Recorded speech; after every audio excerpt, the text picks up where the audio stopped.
Speak for Metalheadz, I'm hanging out with Panic Cell at Hammerfest. How you doing, guys? Yeah, good. Real good. Here at Hammerfest, a show you've been really looking forward to? Yeah, definitely. I mean, we did Hard Rock Hell back in 2008. December 2008, yeah. And that was great fun. We just Great atmosphere, isn't it? Yeah, it was fantastic. The idea of like an indoor festival set up like this is just genius.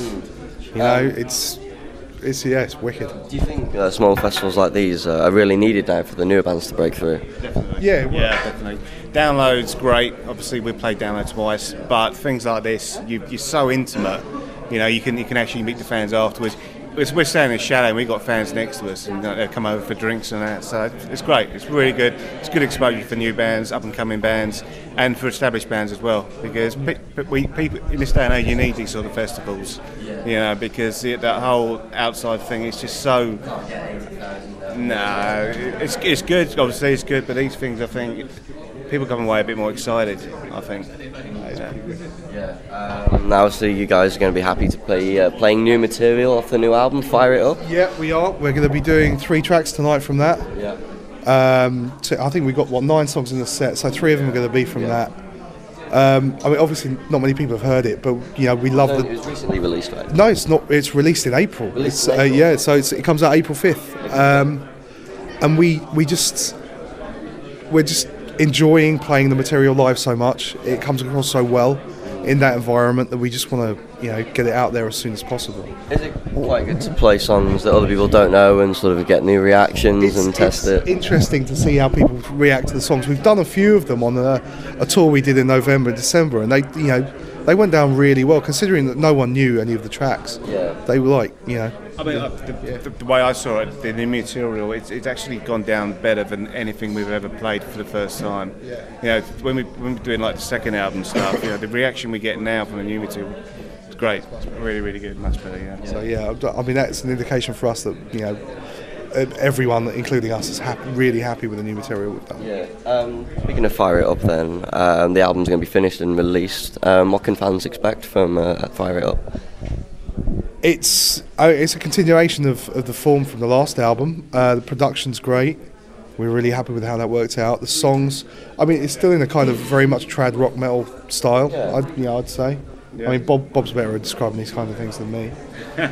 So it's definitely it's a gradual continuation from the first 2 albums, but it's more mature. We actually took some time this time when we wrote it. We spent about 3 months writing it. We spent a few months in pre-production. We spent about 3 months actually recording and producing it. Yeah, and we were working with a chap called Will Mayer, who's produced The Answer and Breeze 77, and he's so open to ideas, but at the same time he knows what he wants. But we all went along and we all had ideas and we all put them in. It was very much a community process. Like everyone threw something into it. Like every member of the band and Will, all worked together on all areas of it, and we got a result that everyone was happy with. Yeah. So you know, on the whole, yeah, the songs are great. We're really pleased with them. We took some time to craft them. The last album, we were just touring all the time, so we just wrote songs around the time that we weren't touring. It was all a bit rushed. You know, it's still a good album. We still enjoy listening to it. But this album, I think for us, it's our best yet. I think it's basically us finally finding more of our sound.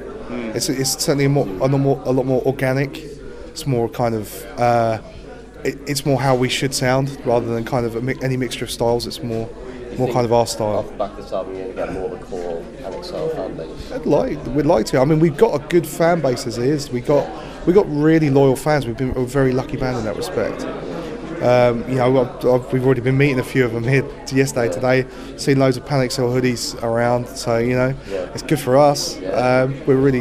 We're really lucky. We get a lot of respect and a lot of appreciation, and we're really thankful for that.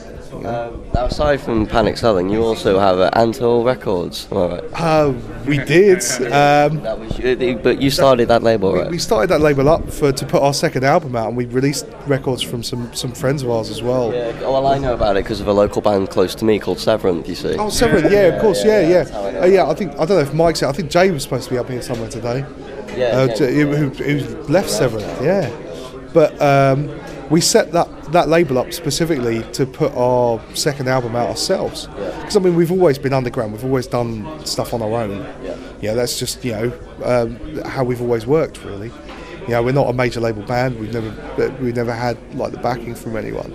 Everything we've ever done has always been off our own back.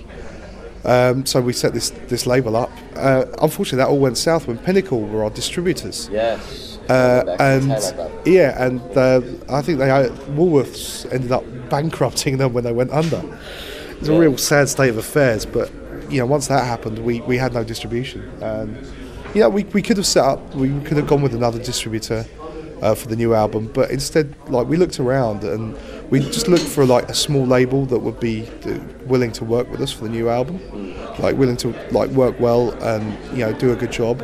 And we found the guys at Undergroove who, they released Ghost of 1000 and ISIS, I think, and a few. I can't remember who else they've done. They're releasing a GU Medicine album, and so they're it's kind of again the smaller, more underground bands, but a lot of the bands that they have had ended up moving on to bigger things as well. They're a good label to work with in that sense. It's still important for bands to be signed to record labels, because I'm seeing some record labels that are straight up giving away albums, and I think, what's the point then if that's what they're doing? It's like the album now is just like the introduction. That's like your shop front, and CDs aren't what they used to be, are they? It's all about downloads now, whether they're legal or illegal. I think as musicians, we just want to basically get the music out there. And sometimes, we're giving away a free download at the moment on our website, but purely just to get it out there and get people interested and do other things.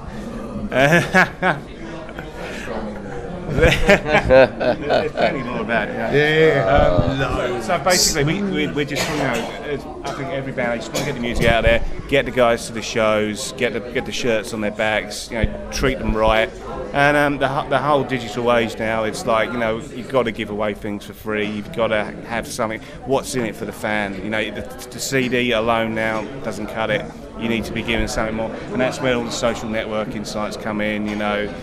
Most bands these days will have the Facebook, MySpace, and it's got to be done. Honestly, bands have to be slags on the internet now. I know, yeah. Constant Twitter. Utter slags. It's just like Matt Tuck, I'm giving a dump. It's just things you don't need to know. It's fucking true, but even the biggest of bands needs to be aware of it now. Because you look at MySpace, mate. Seven Dust and Papa Roach, and they're always, posting something. The studio thing, the whole studio thing. Seven Dust done the every day they were recording something, putting it up on their YouTube page and website, and we try to do something similar. And it's really good.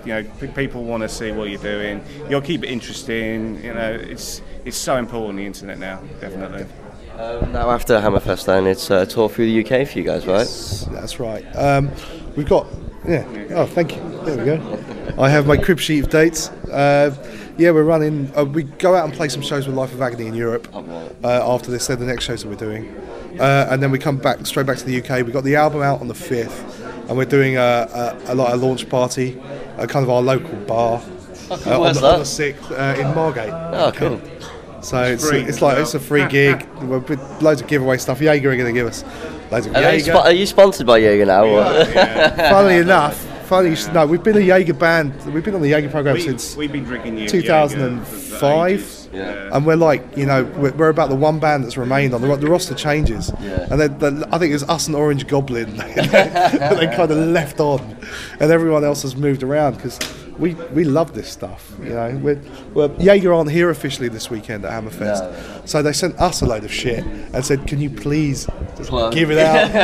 It's not shit though. Oh no! So loads of great product, great, wonderful, lovely product, and freebie, wonderful stuff. Awesome. Cool. Are you hoping to do some maybe summer festivals as well? Yeah, I mean we're confirmed on one already. We're waiting for confirmation of another UK one. I can't say which. It'd be great to see you back at Download and Sinusphere. Yeah, I mean, one of those is looking pretty good. Yeah.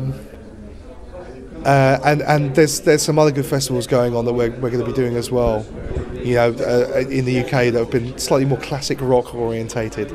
That we're going to actually be appearing at. Okay. Yeah. So we're looking forward to that one too. Awesome. That's going to be great. Well, I hope the new album goes down well, and have a great show tonight, guys. Thanks very much. Cheers.